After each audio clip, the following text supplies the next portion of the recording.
of the largest annual catch in Europe. Seemingly all kinds of fish, but mostly herring, cod, and mackerel. This is the best time to buy fish. They're fresh. With a fish steak and a bottle of wine, you're living like a king in Norway.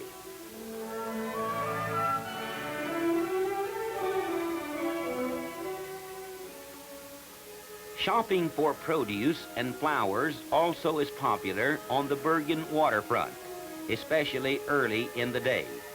There is little Hagel, who through his characteristic works first brought Norwegian music into the concert halls and homes of the world. Grieg was inspired by the sights of nature which dwarf the works of man in Norway.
Norway's farms, where 68% of the people still live, are nestled in scenic valleys and on mountainsides, wherever farmers can find sufficient fertile soil to plant potatoes and raise livestock.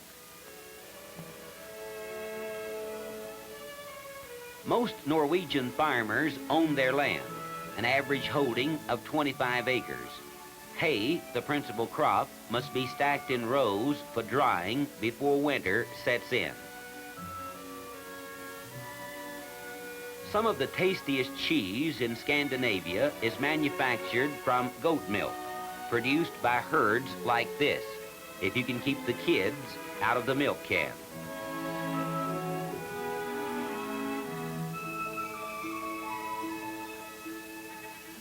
En route from Bergen to Oslo, we stopped for a delightful luncheon at this old Norwegian fortress village, restored by a local historical society and now a folk museum. An early form of punishment in this village, wearing an iron collar and chained to the stake. Also here, a Norwegian girl and boy entertain us with a folk dance.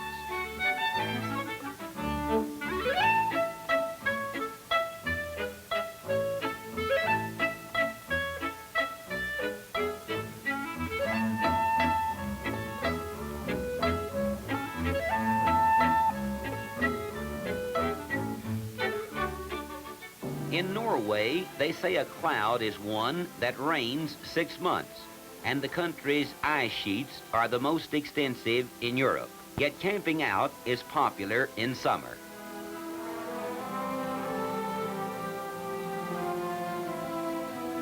This resort hotel at Stalheim, we get a breathtaking view of a valley which drops most to the coast. Nazi troops built emplacements to cover the valley cannon fire in World War II.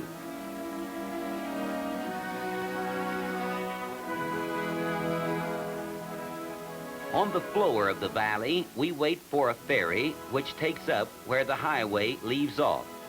This vessel carries us gracefully along a fjord carved ages ago between these majestic peaks for a rendezvous with another boat.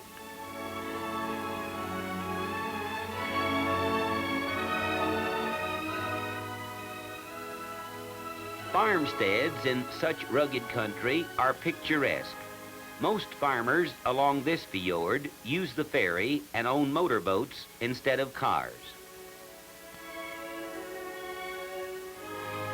Norway's glaciers were formed about 500 BC when the weather took a turn for the worse. Fjords then were eaten out by running water and scouring ice.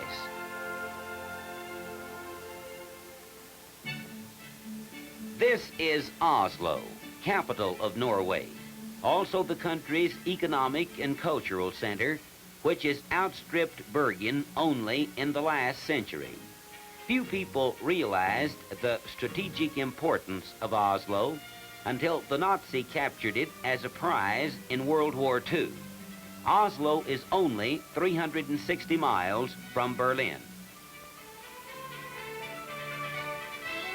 Oslo's downtown parks are popular places during the long daylight hours of summer. Nightfall doesn't come until 11 p.m. Sculpture Park is an attraction most visitors hear about before they arrive in Oslo. Sculptures and a monolith by Gustav Vigeland are spread over 100 acres in the park. The works of Vigeland were popular when the park was founded in 1931, but lately he has been strongly criticized.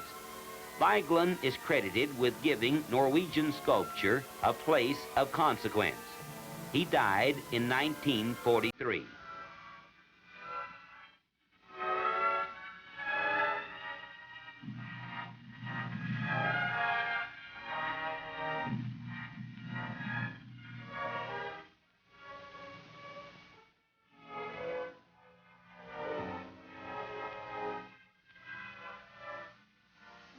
Oslo City Hall also is distinguished for its sculpture and murals. Of Oslo include a trip to the King's Palace, then to a lofty ski jump above the city. As many as 100,000 spectators watch skiing championships in March. Some television spectaculars also are filmed here.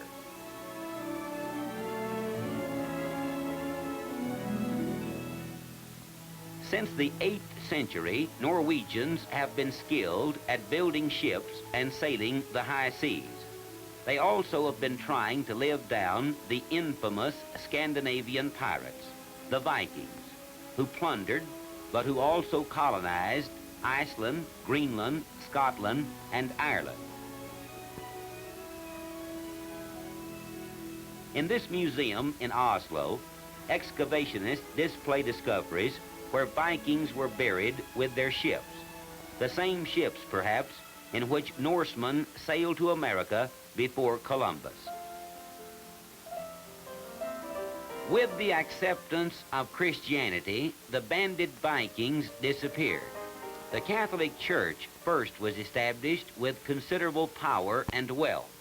After the Reformation, the Lutheran Church was made a part of the state, and still is today. All bishops and clergymen are appointed by the government. Membership is automatic unless you formally resign. In the days of the Vikings and the age of the jets, Norway provides its guests with double their pleasure in natural splendor.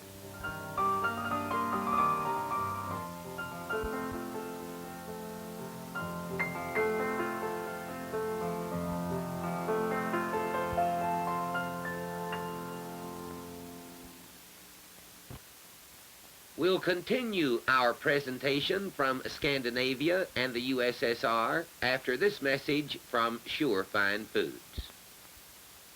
Wherever we travel abroad, our primary concern is food. Most of us enjoy exotic menus for a while, then we're eager to get back to home cooking, American style, especially if it's a delicious family meal prepared from Shurfine Foods. When you're hungry, all of the goodness and abundance of America and the American way seem to be interpreted in Shurfine Foods, which dramatically satisfy the appetite.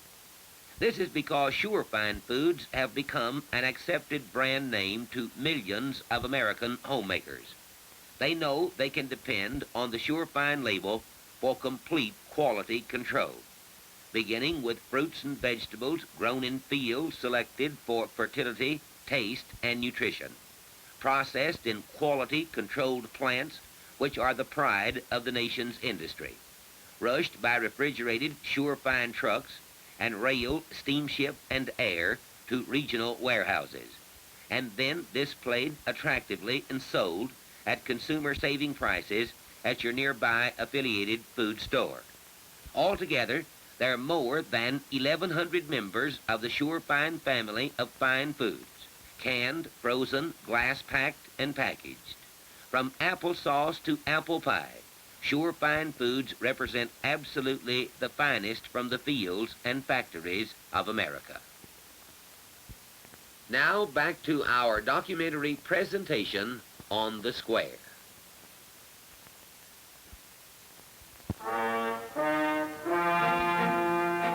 Hard rain had been pouring down steadily all day when, just before sunset, we passed through Finnish customs, the last outpost this side of the Iron Curtain.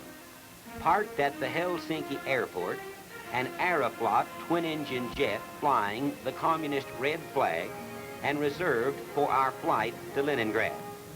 Inside, we found the Aeroflot jet stripped down to minimum requirements for travel, seats and safety belts and little more. None of the frills and refinements which we take for granted in Western travel. The jet sped us toward Leningrad and our first experience in a pure communist society. But our thoughts were of values we had left behind at home. Those fundamentals of our democratic way of life in America, like freedom of assembly, freedom of speech, freedom of the press, and the right of trial by jury, freedom of worship, freedom of choice in open elections, and freedom to travel about the country. Free enterprise and commercial advertising which make possible an abundance of sophisticated products and give homemakers a choice of thousands of brand names. The right of land ownership, the right to earn a profit, and the privilege of buying your own tractor for your own farm. Automobile showrooms in every neighborhood, a super service station on every corner, and beyond, America's system of dazzling expressways. Fashions which help keep Americans among the best dressed in the world, and a family home traditional in the American way of life, with a lawn, a garden, a dog, a cat, and children at play.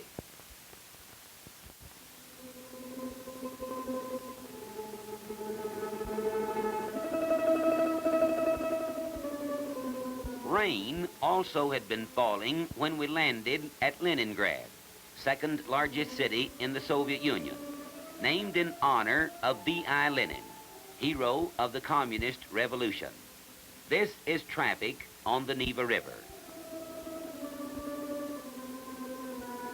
Russians say that every stone in Leningrad knows Lenin.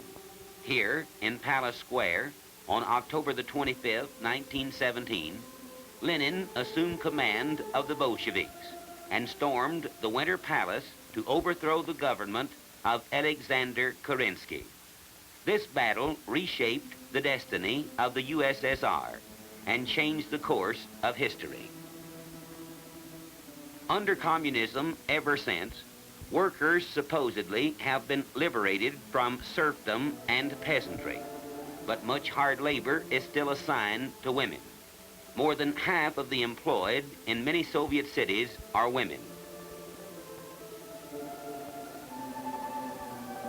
Flags fly from buildings where the communists, representing less than 5% of the population, run the country.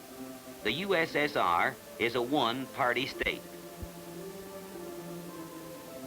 The Communist Party also regulates the lives of the people, like these in St. Isaacs Square, what they read, what they hear, what they say, where they go, and where they worship. The Soviet Union also is an atheistic state. Russian Orthodox churches like St. Isaacs Cathedral have been confiscated, and now our museums are government buildings. These battle scars are from the siege of Leningrad during World War II. For 900 days, the Red Army successfully defended Leningrad against Hitler's crack divisions. Nearly 500,000 Russians died, many of them from cold and hunger. A treasure for which they fought was the Hermitage, one of the world's largest museums.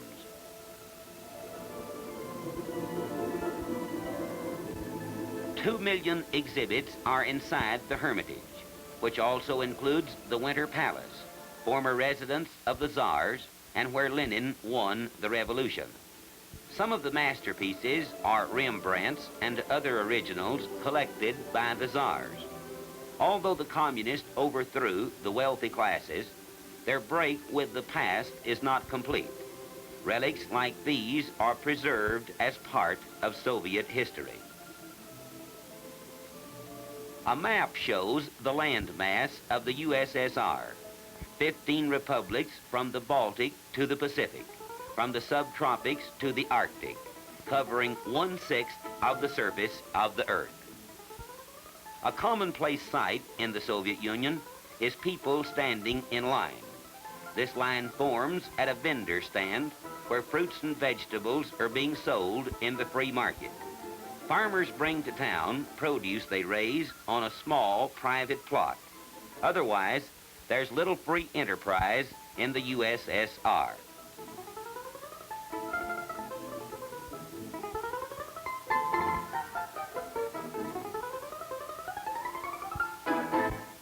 Americans spend 19% of their income for food, but Russians spend up to 65%.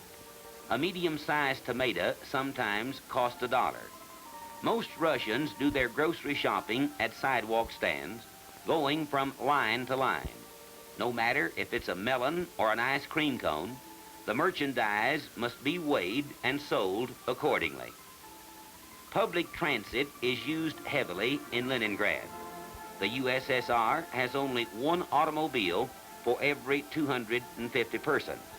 Leningrad has only half a dozen traffic lights and 2 or 3 service stations.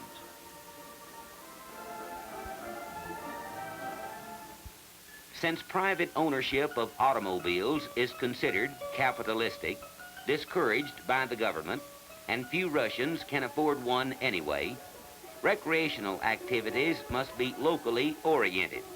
The banks of the Neva are favorite spots in summer.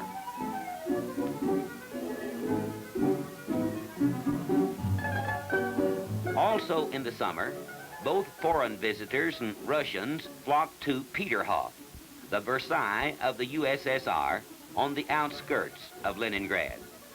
Peter the Great, who founded Leningrad as St. Petersburg in 1703, built this showplace of 140 fountains and gilded statues. Some Russians still call it Peter's Palace. The trick fountains were built for the amusement of the Tsars.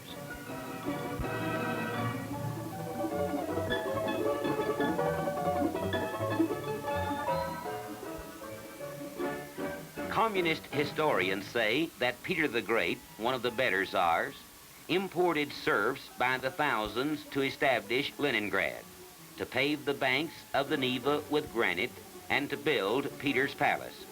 The workers died like flies from disease and hard labor.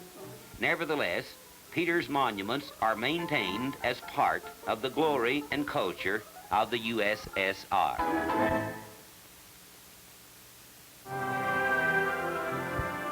This is Moscow, from the heights of Lenin Hills, the same view which Napoleon enjoyed in 1812, when he said, "Moscow lies at my feet." The 32-story main building at Moscow University in Lenin Hills looks down on the rest of the city, decorated with statues of revolutionary heroes, theaters, libraries, and museums. Moscow is the 5th largest city in the world. A billboard is the extent of advertising, and this is the extent of Moscow's vending machine industry. Everybody drinks from the same glass. But Moscow claims to be way ahead with this 2,000 capacity heated swimming pool.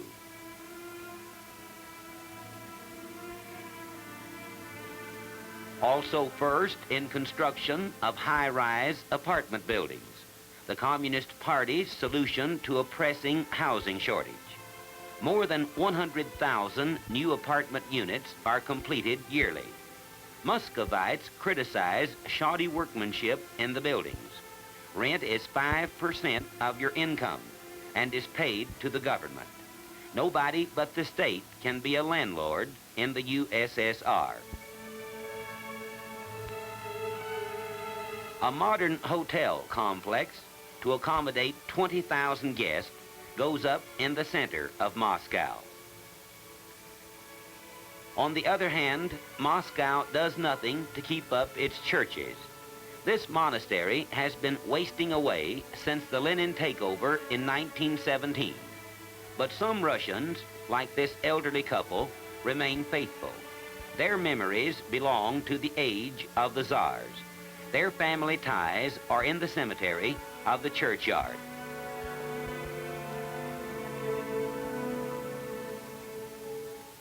A sign in our hotel said, "Visit the USSR, the country of scientific and social progress." Communist billboards propagandize this theme throughout the city. Some of Russia's progress on parade includes a salute to Soviet achievements in space.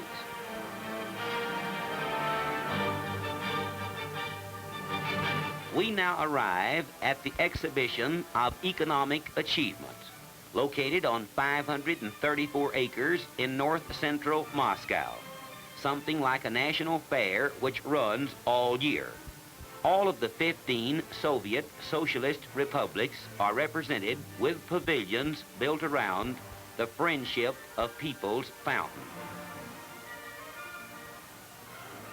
Free programs include Russian folk dancing.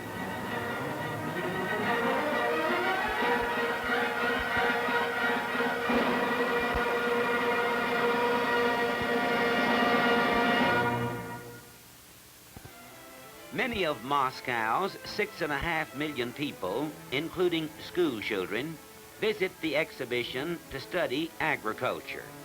Whereas in America, they're now merely a curiosity, big, heavy work-type horses are still popular in the USSR and are still used on both collective and state farms. These are draft breeds from both Europe and Asia.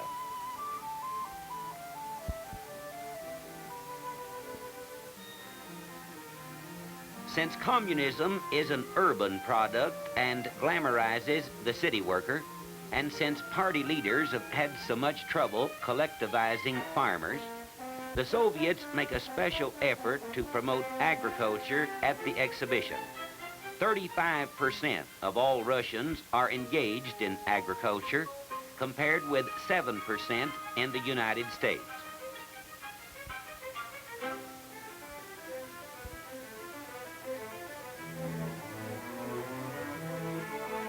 Inside the Space Pavilion, you get the idea that Lenin made possible the record of Soviet cosmonauts in space flight. Purpose of this display, which in-tourist guides insisted that we see, is to convince the exhibition's 8 million visitors each year that the USSR leads all other countries in conquest of space. The history of Russia in space flight goes back to Sputnik #1, the first object to orbit the Earth, and Laika, a dog, the first passenger in space, both attractions at the World's Fair in Brussels in 1958. The USSR put the first man and the first woman in orbit, but America now holds more records in space flight. In an unashamed gesture of paternalism, the communists also credit Lenin with the development of Soviet machines to manufacture heavy equipment. In heavy industry, as well as space exploits, the USSR claims to be undisputed champion of the universe.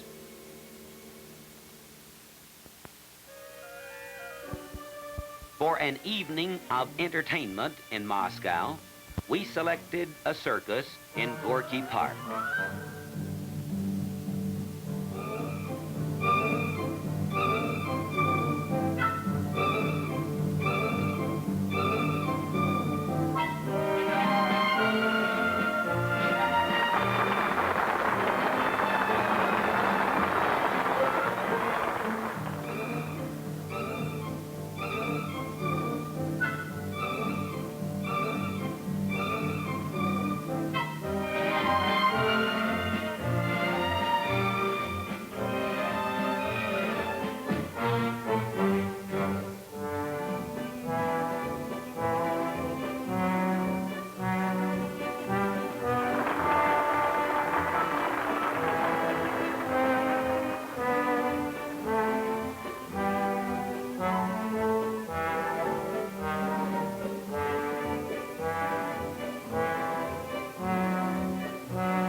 The fastest and most economical way to travel about Moscow is the metro subway, in which trains run smoothly and on time. For 5 kopecks, or 5.5 cents in American money, you can ride to any part of the city. Nearly 3 million Muscovites a day use the metro, a masterpiece of design and engineering, and dressed up with chandeliers and works of art. 4-lane escalators speed you to and from stations 200 feet underground. 2 subjects of conversation are popular with Muscovites: someday owning a car and shopping at Gum. Only about 100,000 persons own private cars, but everybody shops at Gum.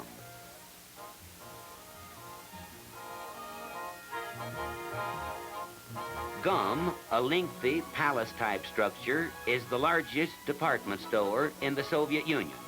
More than 3,000 employees work here. They say they serve 135,000 customers a day. Like other businesses in the USSR, Gum is owned and operated by the state. Taste and styles are more Western in this store, and merchandise is more sophisticated when available. A shortage of consumer goods is chronic in Russia.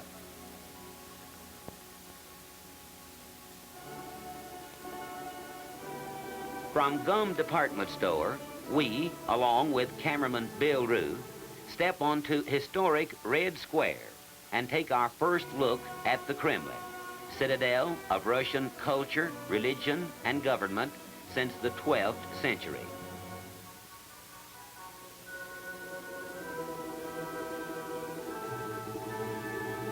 The Kremlin, once identified with absolute rule by the Tsars, today is the capital of the USSR, headquarters for the communist dictatorship, and the symbol of communist worldwide revolution. The Supreme Soviet, rubber stamp of the Communist Party, meets here.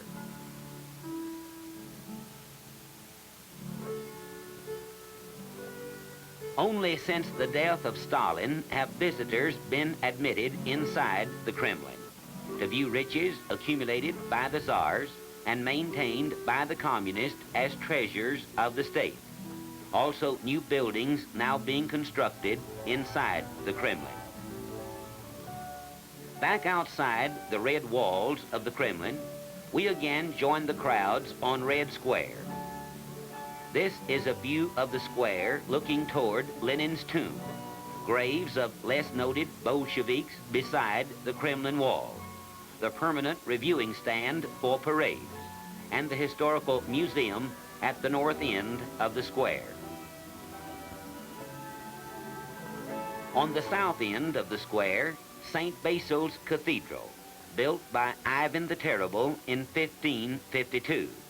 Within the shadow of the cathedral, sightseers file past the graves of communist leaders along the Kremlin wall. Stalin is buried here, but not yet in a place of honor. Tens of thousands, meanwhile, form another column to visit the Lenin Mausoleum and to view the corpse in the crypt, probably the most overwhelming demonstration of hero worship history has ever known.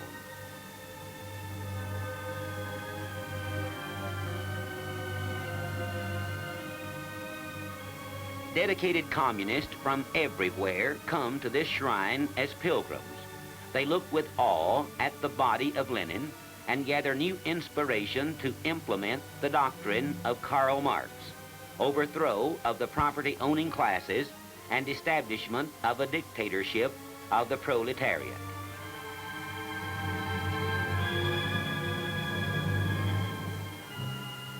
Pictures of Lenin inside the mausoleum are forbidden. The corpse, embalmed and glass enclosed since 1924, looks well preserved. Some say it's a wax figure and joke about Lenin's good days and bad days in the tomb. While Lenin rests quietly inside his granite tomb, it's plenty noisy outside on Red Square, especially on May Day, communism's biggest holiday. Foreign delegations join Muscovites in waving the hammer and sickle. The Red Army brings in its heaviest artillery. Party organizations march faithfully. Party spokesmen charge the United States with aggression. And the big show is on.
Long after celebrations have ended, some of the party faithful and the curious remain on Red Square.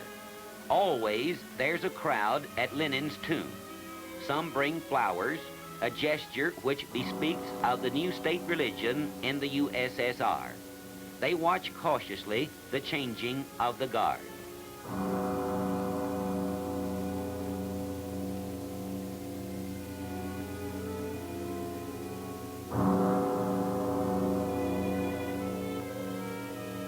Communists call Lenin the father of the USSR and still pursue his fanatical policy of world revolution. Millions worship at his feet.